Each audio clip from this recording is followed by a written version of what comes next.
Hello and welcome to Commerce Made Easier. In today's lecture of accountancy class 12th, we will discuss the admission of a new partner और उसमें हम discuss करेंगे reconstitution of partnership firm और accounting treatment of workman compensation reserve इसमें हम discuss करने वाले हैं। तो रिकन्स्टिट्यूशन वैसे तो सभी फॉर्म्स को कहा जाता है, चाहे change in profit sharing ratio हो, चाहे पार्टनर का एडमिशन हो, चाहे पार्टनर की रिटायरमेंट या डेथ हो।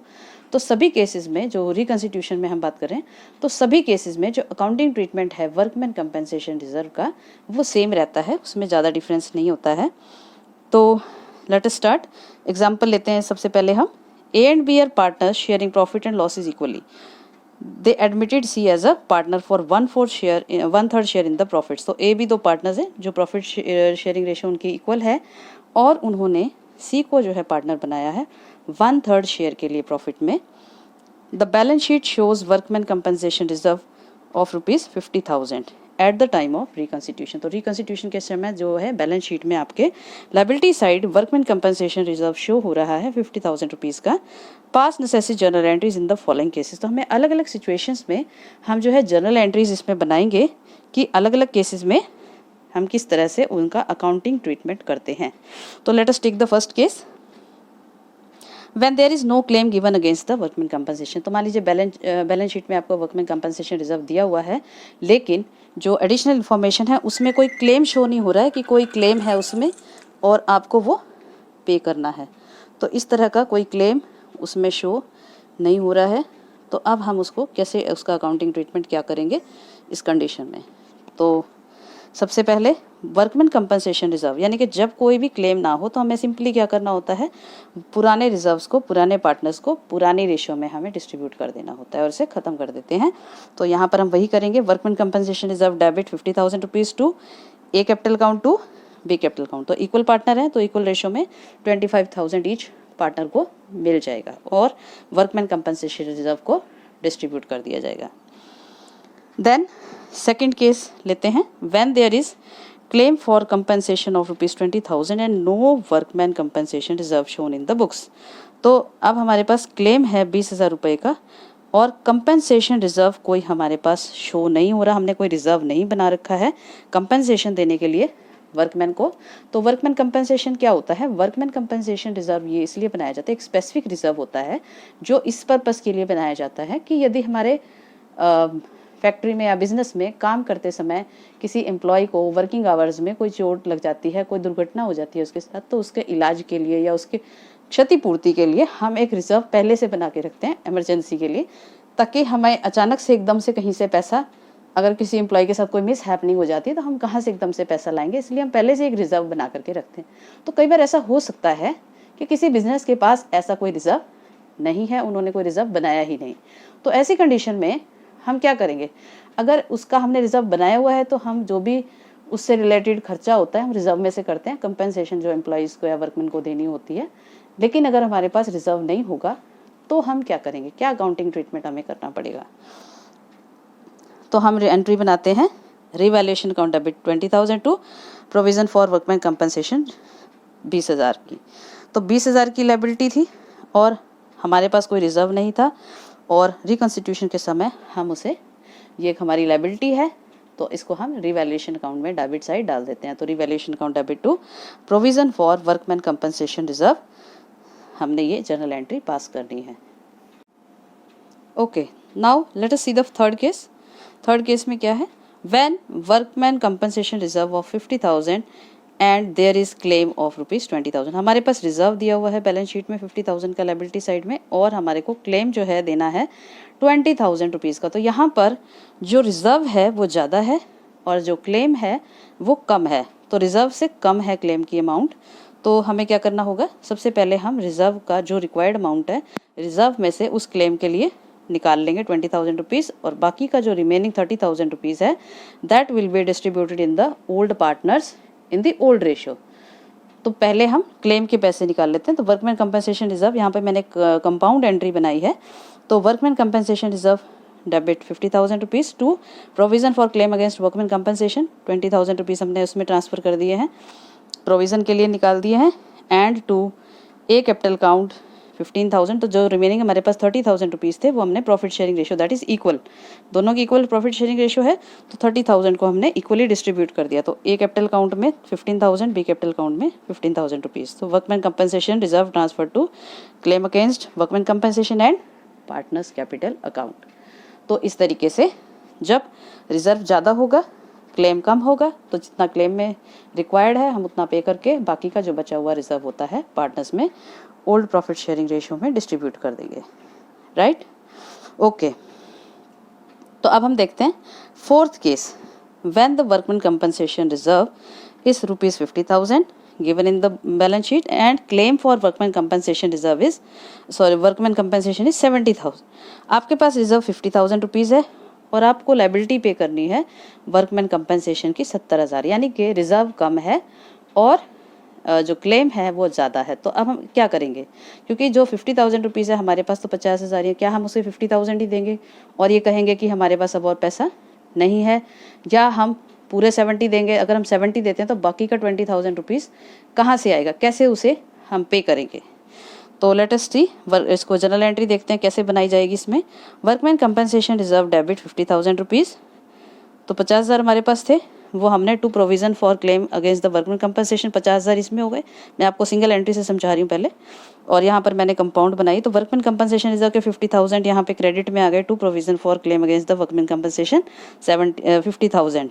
उसके बाद जो बच गया 20,000 रुपीज़ जो हमारे पास नहीं है वो हम रिवैल्यूएशन अकाउंट में शो करेंगे, डेबिट साइड में लायबिलिटी में। तो revaluation account debit 20,000 to provision for claim against the workman compensation, तो 20,000 की वो हो जाएगी।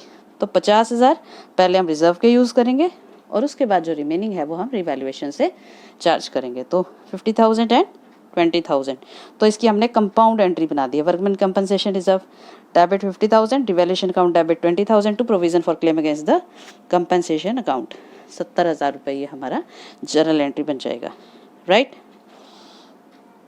ओके, लास्ट केस है हमारे पास, when workman compensation reserve is ₹50,000 and claim for workman compensation reserve is 50,000। तो अब यहाँ पे सिचुएशन क्या है, जितना हमारे पास रिजर्व है कोइंसिडेंटली उतनी ही लायबिलिटी हमें पे करनी है, क्लेम देना है वर्कमैन कंपनसेशन के लिए, किसी को एम्प्लॉय को देना हो सकता है, तो उतनी ही हमारी लायबिलिटी बनती है। तो ऐसी कंडीशन में जो रिजर्व है that is equal to the claim, तो तब हमें क्या करना है, workman compensation reserve debit 50,000 to provision for claim against the workman compensation 50,000, तो liability for claim against the workman compensation paid out of the workman compensation reserve. तो हम पूरा पैसा रिजर्व का उसमें लायबिलिटी के क्लेम में जो वर्कमैन कंपनसेशन के लिए है उसमें यूज़ करेंगे, क्योंकि हमारे पास अब कोई रिमेनिंग पैसा नहीं बचा है रिजर्व में, पूरा रिजर्व यूज़ हो चुका है। तो यहाँ पर पार्टनर्स को, ओल्ड पार्टनर्स को कुछ भी देने के लिए हमारे पास नहीं बचा है। तो अब आगे इसमें कोई और एंट्री पार्टनर से रिलेटेड हम नहीं करेंगे। तो ये सारे केसेस जो थे हमारे वर्कमैन कंपनसेशन रिजर्व से। तो अलग से इसमें जो है 3 मार्क्स का क्वेश्चन जो है इसमें आ सकता है वर्कमैन कंपनसेशन रिजर्व से रिलेटेड। तो ये सारे 5 केसेस जो पॉसिबिलिटीज़ हो सकती हैं कि रिजर्व जो है अगर क्लेम के बराबर है तो क्या एंट्री करनी है, रिजर्व अगर ज़्यादा है और लायबिलिटी कम है तो क्या करना है, अगर लायबिलिटी ज़्यादा है और रिजर्व कम है तो क्या करना है, और अगर हमारे पास रिजर्व ही नहीं है और लायबिलिटी है तो हमें क्या करना है। और लास्ट केस एक और केस क्या था हमारे पास कि हमारे पास रिजर्व है लेकिन उससे रिलेटेड कोई लायबिलिटी हमें शो नहीं कर रखी है, राइट। ऑलराइट, जैसे हमने वर्कमैन कंपनसेशन रिजर्व से रिलेटेड कुछ केसेस डिस्कस किए थे, अब यहाँ पर हम accounting treatment of investment fluctuation reserve को डिस्कस करेंगे at the time of reconstitution of the firm. तो जैसे वर्कमैन कंपनसेशन रिजर्व के कुछ केसेस देखे थे, तो इसी तरीके से एक इम्पॉर्टेंट हमारा रिजर्व होता है इन्वेस्टमेंट फ्लक्चुएशन रिजर्व, और ये रिकॉन्स्टिट्यूशन ऑफ द फर्म के समय पर हम इसमें कैसे इसको सॉल्व करेंगे या इससे रिलेटेड जो हमारा अकाउंटिंग ट्रीटमेंट है वो क्या होगा। तो यहाँ पर हम सेम एग्जांपल ले रहे हैं जो हमने पिछले केस में लिया था वर्कमैन कंपनसेशन रिजर्व के भी। ए और बी 2 पार्टनर्स हैं, उनकी प्रॉफिट शेयरिंग रेशियो इक्वल है और उन्होंने सी को जो है अपना नया पार्टनर बनाया है 1/4 शेयर के लिए। तो उस समय हम जो है हमारे पास जिस समय रिकन्स्टिट्यूशन हो रहा है, रिकन्स्टिट्यूशन का इसमें भी सेम है, कोई भी केस हो सकता है, एडमिशन का, रिटायरमेंट का, change in profit sharing ratio, कोई भी केसेस हो, तो हमें उन रिजर्व्स का ट्रीटमेंट कैसे करना है। तो जिस तरह से वर्कमैन कंपनसेशन रिजर्व एक स्पेसिफिक रिजर्व था, इसी तरीके से इन्वेस्टमेंट फ्लक्चुएशन रिजर्व भी एक स्पेसिफिक रिजर्व है। और ये रिजर्व क्या होता है, तो जो हम शेयर्स खरीदते हैं या कोई भी इन्वेस्टमेंट हो सकती है हमने मार्केट में की है, जो फर्म ने की है, उसकी जो मार्केट वैल्यू होती है वो डिमांड और सप्लाई फोर्सेस से अफेक्टेड होती है, यानी कि वो नेचुरली उसका प्राइस जो है डिसाइड होता है मार्केट में। तो मार्केट वैल्यू इंक्रीज या डिक्रीज होती रहती है टाइम टू टाइम। तो जो जिस कीमत पे हमने उस इन्वेस्टमेंट को खरीदा है वो ज़रूरी नहीं है कि वो सेम ही रहे या वो हमेशा बढ़ती ही रहे, वो इंक्रीज या डिक्रीज होती रहती है। तो जिस समय में रिकन्स्टिट्यूशन हो रहा है उस समय उस इन्वेस्टमेंट की वैल्यू जो है वो ज़्यादा भी हो सकती है, कम भी हो सकती है, और जो कॉस्ट प्राइस है उसके बराबर भी हो सकती है, यानी कि जिस प्राइस पर हमने उसे खरीदा है वो उसी के बराबर है, ना वो बढ़ी है ना वो घटी है, इस तरह से भी हो सकता है। तो उस फ्लक्चुएशंस को या उन लॉसेस को जो है उस लॉस को पूरा करने के लिए हम एक रिजर्व बनाते हैं इन्वेस्टमेंट्स के लिए, that is investment fluctuation reserve. तो ये स्पेसिफिक रिजर्व है और इसका यूज़ सिर्फ इन्वेस्टमेंट के लॉस को पूरा करने के लिए ही किया जाएगा। तो जब इन्वेस्टमेंट की वैल्यू कॉस्ट प्राइस से कम हो जाती है, मार्केट वैल्यू अगर कम होती है, तो जो लॉस होता है हमें, जो डेफिशिएंसी होती है हमारी मार्केट कॉस्ट प्राइस में, उसको हम पूरा करते हैं इस रिजर्व से। तो ये भी रिजर्व प्रॉफिट में से बनाए जाते हैं। तो ज़्यादातर जो भी रिजर्व्स होते हैं वो प्रॉफिट्स में से बनते हैं और अलग अलग यूजेस उसके हो सकते हैं। तो यहाँ पर हम इन्वेस्टमेंट फ्लक्चुएशन रिजर्व की बात कर रहे हैं। सेम केस हमने लिया है और उसी सेम केस में हमारे पास जो गिवन है investment fluctuation reserve of ₹70,000 at the liability side in the balance sheet. तो ये 70,000 रुपये बैलेंस शीट में लायबिलिटी साइड शो हो रहे हैं और इन्वेस्टमेंट्स जो हैं एसेट साइड शो हो रही हैं 50,000 रुपीज़। ओरिजिनल कॉस्ट है, यानी इस कीमत पर हमने ये इन्वेस्टमेंट खरीदी है, 50,000 रुपीज़ का इन्वेस्टमेंट हमने किया हुआ है। तो अब जो है केसेस हम अलग अलग ले रहे हैं, जैसे हमने वर्कमैन कंपनसेशन रिजर्व के लिए अलग अलग केसेस लिए थे, वैसे ही हम यहाँ पर भी कुछ डिफरेंट केसेस डिस्कस करेंगे। तो first case is when investment fluctuation reserve is ₹70,000 and market value of the investment is 70,000। तो यहाँ पर 70,000 हमारा रिजर्व है और 50,000 इसका ओरिजिनल कॉस्ट था। और अब जो है रिकन्स्टिट्यूशन जिस समय हो रहा है, जैसे कि मान लीजिए एडमिशन हो रहा है सी का, नए पार्टनर आ रहा है, तो उस समय मार्केट वैल्यू जो है हमारी इन्वेस्टमेंट की हो गई है 70,000। तो 50,000 में हमने खरीदी थी और आज उनकी वैल्यू है 70,000 रुपये, यानी कि हमें प्रॉफिट हो रहा है 20,000 रुपीज़ का। तो यहाँ पर मैंने शब्द यूज़ किया प्रॉफिट, ना कि लॉस। और रिजर्व किस लिए बना है?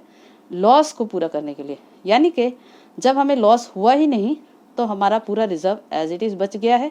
इन्वेस्टमेंट फ्लक्चुएशन रिजर्व और पार्टनर, क्योंकि रिकन्स्टिट्यूशन हो रहा है तो ओल्ड रिजर्व्स को डिस्ट्रीब्यूट कर दिया जाता है ओल्ड पार्टनर्स में, ओल्ड रेशो में। तो यहाँ पर हम वही करेंगे, इस ओल्ड रिजर्व को ओल्ड पार्टनर्स में ओल्ड रेशियो में डिस्ट्रीब्यूट करेंगे। तो एंट्री हम क्या बनाएंगे? Journal entry investment fluctuation reserve debit 70,000 rupees to A capital account to B capital. तो उनकी प्रॉफिट शेयरिंग रेशियो इक्वल थी, तो इक्वल रेशियो में हमने 35 ईच पार्टनर को दे दिए हैं। तो investment fluctuation reserve distributed among the old partner in the old ratio 3:2, right. तो ये हो गया हमारा फर्स्ट केस, जब हमें प्रॉफिट हो रहा है, वो लॉस नहीं हुआ, हमारी मार्केट वैल्यू इन्वेस्टमेंट की बढ़ गई थी। Second case, when market value of investment is ₹50,000। तो आप ध्यान दें, यहाँ पे हमने इन्वेस्टमेंट खरीदी थी, ओरिजिनल प्राइस क्या था उसका 50,000, और अब जो है इन्वेस्टमेंट की मार्केट वैल्यू रिकन्स्टिट्यूशन के समय पर है, जब हमने रिवैल्यूएशन किया उसका, दैट इज़ 50,000 रुपीज़।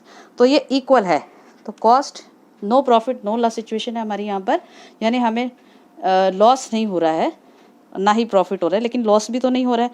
और हमें इस रिजर्व का यूज़ तभी करना होता है जब हमें उसकी वैल्यू जो है इन्वेस्टमेंट की उसकी कॉस्ट से कम हो जाती है। तो यहाँ तो कॉस्ट के इक्वल है, 50,000 में खरीदी थी और आज भी अगर हम इसे बेचते हैं तो 50,000 में बिक जाएंगी, तो हमें कोई फ़ायदा नहीं होगा, तो हमें कोई नुकसान भी नहीं होगा। तो हम इस रिजर्व का क्या करेंगे, सेम फर्स्ट केस की तरह ही इस यहाँ पर भी हम ओल्ड पार्टनर्स में इस ओल्ड रिजर्व को डिस्ट्रीब्यूट कर देंगे, क्योंकि रिकन्स्टिट्यूशन हो रहा है।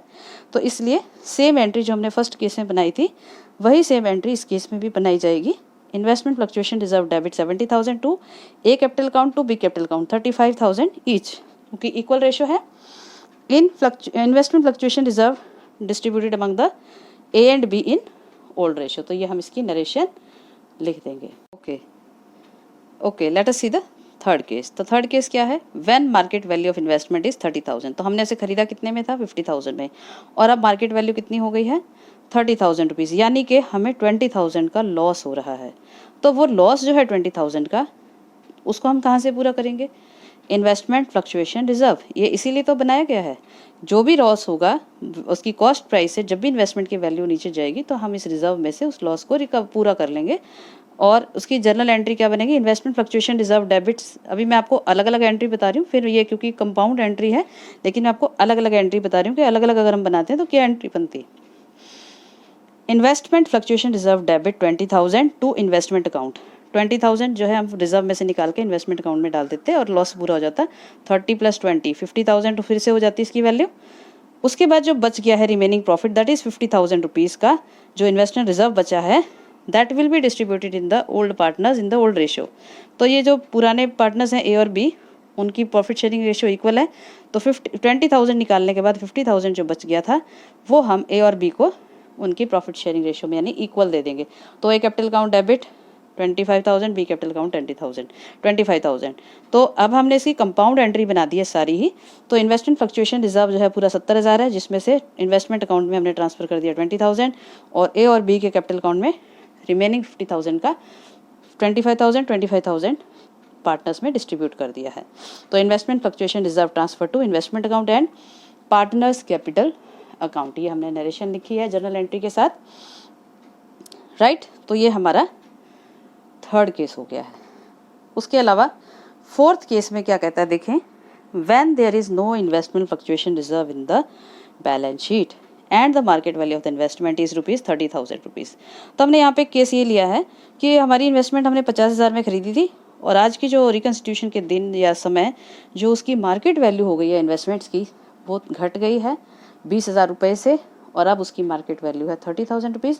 लेकिन यहाँ पर एक केस दिया गया है कि इसमें हमारे पास कोई रिजर्व ही नहीं है, कंपनी ने या फर्म ने, पार्टनरशिप फर्म ने कोई रिजर्व ही नहीं बना रखा इस लॉस के लिए।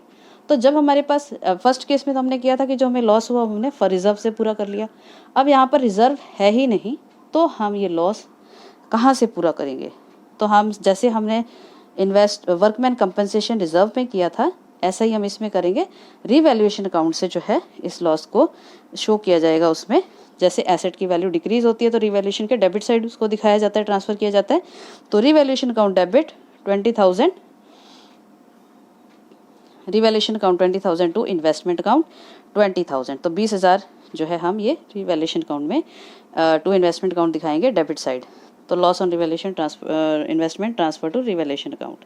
तो ये हमारा केस हो गया, यानी कि जब हमारे पास रिजर्व ना हो तो हम उसे रीवैल्यूएशन अकाउंट में शो करते हैं, राइट।